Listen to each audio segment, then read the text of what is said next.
¿Qué tal? ¿Cómo están amigos y amigas de esta comunidad? Pues una buena cantidad de reacciones negativas generó el nombramiento de Adrián Rubalcaba como titular del sistema de transporte colectivo Metro, un personaje que, como lo platicábamos en la mañana, sin duda alguna es impresentable. Alguien que tiene antecedentes de desvío de recursos, que no ha podido comprobar de manera fehaciente todo lo relacionado con sus propiedades, con sus inversiones, que siendo alcalde de Coajimalpa se le responsabilizó de tener pactos, relaciones con grupos incluso delictivos, el caso concreto de los Claudios. Durante esa época, los diversos medios de comunicación pudieron confirmar precisamente en investigaciones esta relación tan perniciosa, sobre todo con el líder de dicha agrupación de golpeadores, de secuestradores, de invasores y despojadores de inmuebles. Aun y cuando Rubalcaba lo negó constantemente, la realidad es que había hasta fotografías precisamente de ambos en donde se presumía una mutua amistad, y ya en la práctica se podía ver precisamente la operación de este tipo de grupos en diferentes puntos de la alcaldía de Coajimalpa, en la cual convirtió en su feudo Adrián Rubalcaba. La propia población de esa demarcación en distintas ocasiones llevó el tema a los medios de comunicación, denunciando precisamente pues a grupos de ambulantes, a grupos de taxis piratas, grupos de narcomenudistas, grupos de asaltantes, quienes operaban con total impunidad gracias a los pactos políticos que había alcanzado precisamente dicho personaje, un hombre que, como todos sabemos, fue apadrinado desde sus inicios, algo que fue reconocido por él, por el expresidente Carlos Salinas de Gortari, que además tuvo en personajes tan, pero tan oscuros como Héctor Serrano. Héctor Serrano, si usted no lo recuerda, secretario de gobierno de Miguel Ángel Mancera, un hombre que en los medios supimos perfectamente cómo operaba Héctor Serrano, las corruptelas alrededor de su figura, la manera en cómo tenían de presionar, cómo tenían de seducir, cómo tenían de incluso inhabilitar la ética y la información. Yo conocí por lo menos a dos periodistas, trabajé con dos periodistas quienes habían cedido a los intereses de Serrano y siempre buscaban la manera de lavarle la cara. Incluso hubo quienes pensaron ilusamente, inocentemente, que Serrano podía ser candidato a la jefatura de gobierno en esas elecciones que finalmente terminaron perdiendo frente a la figura de Claudia Sheinbaum.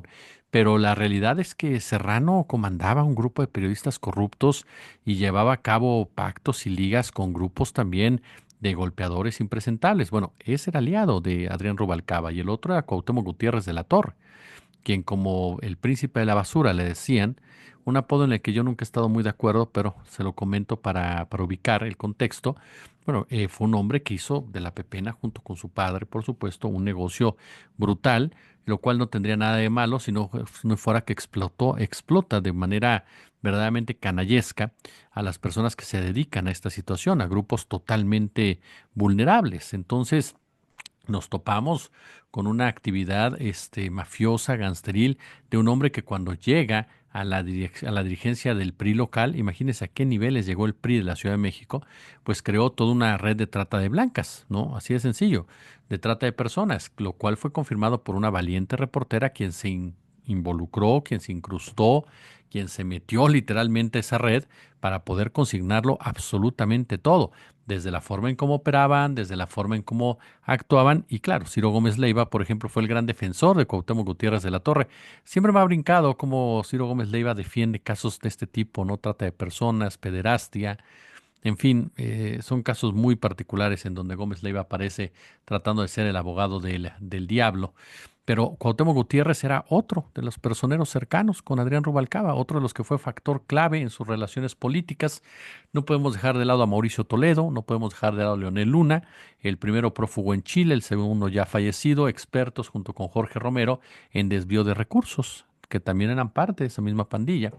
Y ustedes a lo mejor me dicen, ¿y por qué nunca se hizo nada? Bueno, porque Miguel Ángel Mancera, quien era el jefe de gobierno en esa época en particular de la cual le hablo, pues tenía un pacto directo con Enrique Peña Nieto para no tocar a este Rubalcaba. ¿Por qué? Porque inocentemente también se llegó a pensar que Rubalcaba podía ser candidato a la jefatura de gobierno por el Partido Revolucionario Institucional, ¿no? Y Peña Nieto fue el que lo frenó, poniendo a un personaje bueno, mediocre hasta las cachas Mikel Arriola, no a competir por una carrera que no tenía opción alguna Mikel Arriola realmente de ganar, pero pues su amistad con Peña Nieto fue más importante que la posibilidad de lanzar a Rubalcaba, que seguramente con todos los grupos políticos que tenía a su alrededor, pues hubiera sido un contendiente mafioso, pero un contendiente más serio frente a la propia Claudia Sheinbaum, que posteriormente fue la ganadora de esa contienda con todo y el Internet de las cosas. No, qué episodio del debate, bueno, con Purificación Carpinteiro. Pero bueno, esa es otra historia. Lo cierto es que Rubalcaba, aparte de todo, tiene una historia también de acoso a periodistas, de agresión a periodistas. Recordamos lo que denunciaron distintas plumas en el Heraldo y en otros lugares, el caso de sus abogados, que llegaban ahí a Sin embargo, ¿no? Para exigir que, sin embargo, bajara unas fotografías que este mismo hombre había hecho públicas y que demostraban, evidenciaban pues su gusto por las armas y por todo lo relacionado con la milicia. ¿No? Alejandro Páez Varela lo ha contado en distintas ocasiones, cómo llegaba el tipo, los abogados ahí a las puertas de Sin embargo, y luego cómo ponían guaruras en las esquinas de donde se ubicaba Sin embargo, como una forma de intimidación, hasta que de plano el periodista Páez Varela fue a hablar a la Fiscalía de la Ciudad de México, fue a hablar con la misma gente, si no mal recuerdo, me parece que contó que del PRI, para que de plano ya se estuvieran quietos, ¿no? O con la gente Mancera, no recuerdo con quién también habló Alejandro, pero para que ya pues le bajaran tantito a todo este asunto, ¿no? Porque de esa forma actúa este hombre, de esa manera agrede. Estamos hablando de violencia, estamos hablando de acoso, estamos hablando de brutalidad, estamos hablando precisamente de intimidación a la prensa. A eso me refiero, de intimidación a la prensa como tal. Ese es el director del metro. Y aquí entonces surgen las preguntas, ¿no? Pero antes de ir con las dudas y con las preguntas, voy con la información para que usted tenga actualizada esta nota.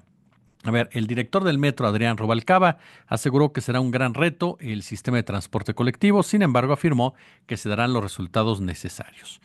Tras darse a conocer que Rubalcaba continuará con los proyectos en el metro, el ahora director comentó que será un reto complicado, pero será todo el trabajo en equipo. Agradeció a la jefa de gobierno, Clara Brugada, así como a la presidenta Claudia Sheinbaum por el apoyo brindado y la confianza para dirigir el transporte más concurrido en la capital.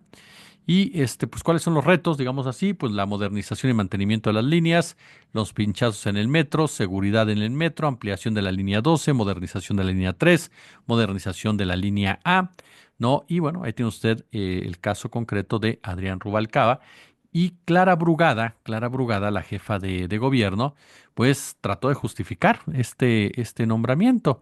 Ella confirmó el mismo, expresó que se trata de una persona muy experimentada.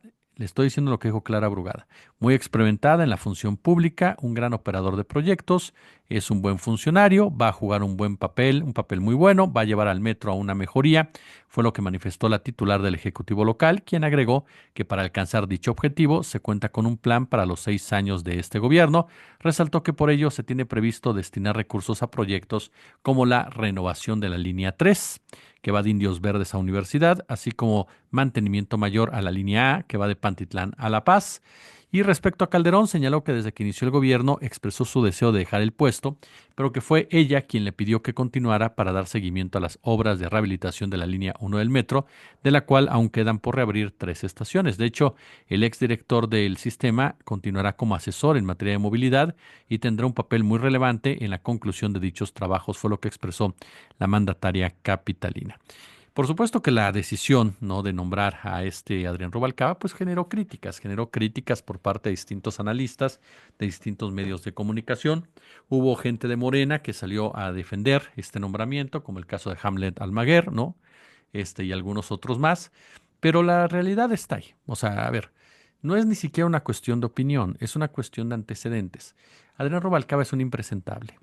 Así de sencillo todo lo que pasó con su grupo de los dragones y es una cuestión de buscarle, nada más. O sea, ni siquiera es una cuestión que uno tenga que rascarle mucho. Todos los datos que le di o la historia que le comentó hoy en la mañana, no creo que fue una investigación de 3, 4 horas. Es una investigación de unos 40 minutos en donde te pones a googlear y te encuentras con datos, datos, datos, datos, acusaciones, señalamientos y demás en contra de este personaje. ¿Cómo llega él a Morena? A ver, Adrián Rubalcaba fue o es uno de estos personajes que se dio cuenta de inmediato que el PRI y el PAN ya no había futuro. Así de sencillo, que eran dos partidos que estaban destinados a la derrota y no solamente a la derrota numérica, sino a la derrota moral, con candidatos totalmente cuestionables, sin ninguna posibilidad de mejorar en algún sentido los números y la realidad que venían arrastrando 3 años antes. Rubalcaba es un hombre de mucho colmillo político. Sabía que no iban a repetir lo del 2021, que Morena venía mucho más organizado, venía con un fuelle mucho más grande con la figura de Andrés Manuel López Obrador y que la candidatura de Claudia Sheinbaum estaba jalando bastante, pero bastante bien. Entonces, cualquiera que hubiera tenido los ojos abiertos y no hubiera estado fanatizado por el lado de la oposición, pues sabía que tenía que brincar. Y eso fue lo que hizo junto con Erubiel Ávila, junto con Eugenio Hernández, junto con el hijo de Luis Enrique Miranda, junto con cuánto impresentable que se ha vuelto mediático, Mayer, Rommel Pacheco y demás, ¿no? Y lo que hizo fue eso, brincar a Morena o al Movimiento de Regeneración Nacional, no a Morena, sino al Partido Verde, a través del cual entra al Movimiento de Regeneración Nacional. Es un hombre que siempre ofrece algo. Eso es lo que tiene Rubalcaba. Es un tipo que sabe negociar muy bien sus fuerzas, o sabe negociar muy bien lo que puede aportar. Y él lo que aportó o lo que prometió tanto a Clara Brugada como a Claudia Sheinbaum, sobre todo el caso de Claudia Sheinbaum, porque realmente el acuerdo fue con Claudia Sheinbaum, eso hay que mencionarlo, hay que ser muy honestos. Y lo digo porque si usted revisa los eventos, no me crea a mí, revise los eventos de la ahora presidenta en Coajimalpa, la forma en cómo Rubalcaba literal se ponía de tapete con la presidenta de la República, incluso con playeras y pancartas de adóptanos y no sé qué tanta cosa. O sea, de verdad, paupérrimo, muy, muy, muy lamentable lo que vimos, el papel que vimos de un hombre que hasta el momento se había caracterizado por ser un crítico de la oposición, desde la oposición, que había aspirado a ser candidato otra vez de la oposición a la jefatura de gobierno y que por segunda vez lo habían bateado y decidió entonces pues traicionarlos, no pasarse del otro lado por las razones que le digo, y que había protagonizado incluso un romance bastante ridículo, y perdón por el calificativo tan denostativo, pero pues es así, verdaderamente ridículo con Sandra Cuevas, ¿no? Que incluso me parece innecesario, ¿no? O sea, yo no sé qué pasó por la mente de estos dos personajes profundamente superficiales, ¿no? Para crear un romance. Pero bueno, fue la propia Sandra Cuevas la que adelantó esta noticia que estamos comentando ahorita, ¿eh? Sandra Cuevas fue la que hace ya varias semanas dijo que casi no veía a Rubalcaba, pero que ella sabía de buena fuente, o sea, él mismo dice que le había dicho que iba a ir al metro, ¿no? Que eso fue lo que dijo Sandra Cuevas en una entrevista, ¿no? Entonces ya desde hace tiempo es algo que por lo menos Rubalcaba venía cocinando. Ahora, le reitero, ¿qué es lo que prometió Rubalcaba? Bueno, Rubalcaba promete obviamente ganar Coajimalpa para el gobierno federal, para la candidatura oficial, el caso de Claudia Sheinbaum, para Clara Brugada, ¿no? Y obviamente para la propia coalición de Morena. Punto. Eso es lo que prometió Adrián Rubalcaba, cumplió como tal. La gran pregunta es si esas acciones que él hizo realmente valen la pena el cuestionamiento político y la quema política y sobre todo el desprestigio político. Así de sencillo, ¿no? Si realmente valen la pena, por ejemplo, se lo digo, ¿no? Este, si lo valen o no, si realmente fue tan importante la aportación de Rubalcaba como para cargar con este sapo, ¿no? Que es bastante, pero bastante, bastante grande. Ahora, ¿por qué se presenta? ¿Cuál es la historia de esto? Adrián Rueda, analista, lo vino diciendo desde hace algunos días.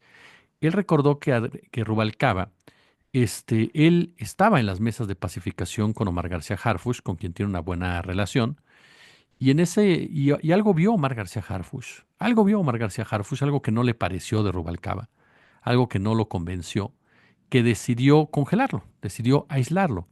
Obviamente Rubalcaba pues no le pareció, de inmediato buscó el apoyo del Jorge Emilio González, fueron a ver a la doctora Claudia Sheinbaum y le pidieron pues que cumplieran con la cuota, porque esta es una cuota, hay que ser claros, esta es una cuota política, eso es una realidad. Perdón un poco este, que brinco de un lado a otro, pero me quedo pensando muchas cosas y en ese marco voy por ahí, o sea, esta es una cuota política y eso es lo que fueron a exigirle a la presidenta. Y el Verde ha asumido una postura de chantaje desde hace tiempo a la 4T, una postura de que si no me dan esto, pues ya no voto a las reformas o me hago un lado de la alianza. Lo hicieron con la reforma al nepotismo. El Verde fue el principal partido que se opuso y ahora fue algo similar, se lo puedo asegurar, ¿no? Fue algo similar. O nos das este puesto o ya no votamos. Y por lo tanto tuvieron que ceder por la presión es que te puede generar un partido que tiene un poder de quitarte votos en el Congreso y evitar, ¿no?, que puedas seguir aprobando este, reformas. Aquí lo que me parece que llega a ser innecesario es que le laves la cara. O sea, que Clara Brugada, una mujer de izquierda, con una enorme credibilidad, con una enorme respetabilidad entre las izquierdas, tanto académicas, intelectuales como de base, salga a lavarle la cara, salga a hablar bien de Rubalcaba. Pero bueno, es parte, insisto, de este juego político. Ahora, me voy a poner mi casco de astronauta, de astronauta no, mi casco de aluminio, y voy a ir un poco más allá de todo esto. Morena acaba de dar a conocer estos lineamientos de ética, que para algunos están destinados particularmente al grupo de Adán Augusto y al grupo de Ricardo Monreal. Adán Augusto y Ricardo Monreal tienen una muy buena relación con el Partido Verde Ecologista de México. Han sido parte medular precisamente en la operación con este grupo político, incluso en la negociación de la reforma para el nepotismo, mostraron hasta inclinación a favor de las posturas de Manuel Velasco, al cual respaldaron junto con Gerardo Fernández Noroña. Este, Me brinca algo, ¿sabe? Que haya sido en esta fecha. Morena acaba de dar sus lineamientos de ética, insisto, que para algunos fueron destinados o dedicados a estos dos grupos legislativos y que parten de una sugerencia de la doctora Sheinbaum, que con esta postura tomaba las riendas de Morena y sobre todo fortalecía su liderazgo y dejaba en claro precisamente cuál era el camino a seguir. Y que aparezca este nombramiento en este escenario genera que haya mucha gente que cuestione y diga, pues no que nos íbamos a portar bien, no que la ética era diferente, no que la línea de conducta iba a ser distinta. Entonces yo no descarto, y tengo mi casco de aluminio, no descarto, ajá, que ese movimiento haya partido de ese grupo de pragmáticos legislativos que se definen como el obradorismo pragmático, de decirle al verde, exige, exige el metro, exige lo que te toca. Porque Adrián Rubalcaba se pudo haber quedado quieto en las mesas de pacificación, aunque no lo tomaran mucho en cuenta. Lo pudieron haber movido a gobernación como se le ofreció y no quiso. Quisieron exactamente el metro, que es algo mediático, que es algo financieramente importante y que sin duda alguna iba a generar muchísimo, pero muchísimo ruido en toda esta discusión. Y entonces ese mensaje que se consolida a partir del domingo de una presidenta que tome el control de su partido, que pone límites éticos a los grupos que se están saliendo o se quieren salir del huacal, como diría Paco Ignacio Taibo, pues ahora queda resquebrajado por la llegada de un impresentable que forma parte de uno de sus supuestos aliados, que tiene muy buena relación con los sujetos a los cuales se dice se les dedicó ese contenido de lineamientos. Insisto, me puse el casco de aluminio para tratar de entender más allá de esta cuota política, que sin duda alguna es lacerante por el tipo de personaje que es e inadmisible en toda la extensión de la palabra. Ojalá que no haya costos, ojalá que no haya costos políticos más graves, ojalá que no haya costos en el funcionamiento del metro, porque realmente el metro es el pueblo, se lo decía en la mañana. El metro es el pueblo y tiene que haber una atención prioritaria, fundamental para el sistema de transporte colectivo metro. Y me parece que más allá de lo que le acabo de mencionar, es un nombramiento que por de entrada el costo político inmediato lo está pagando la jefa de gobierno de la Ciudad de México y veremos qué opina el día de mañana la presidenta y ahí nos daremos cuenta cómo fue este tipo de nombramientos o este tipo de juego político que se viene dando al interior precisamente del movimiento de generación de regeneración nacional, de transformación nacional, el movimiento de transformación nacional, la cuarta transformación, el movimiento de regeneración nacional, Morena y sus aliados. Pulgar arriba si les gustó el video, déjenme su comentario, su punto de vista y ya lo saben, no se trata de pensar todos igual, ustedes si piensan distinto, tienen toda la libertad de comentarlo, de decirlo. Yo como siempre les agradezco, pulgares arriba, démosle vuelta siempre al algoritmo compartiendo y comentando nuestros videos. Gracias.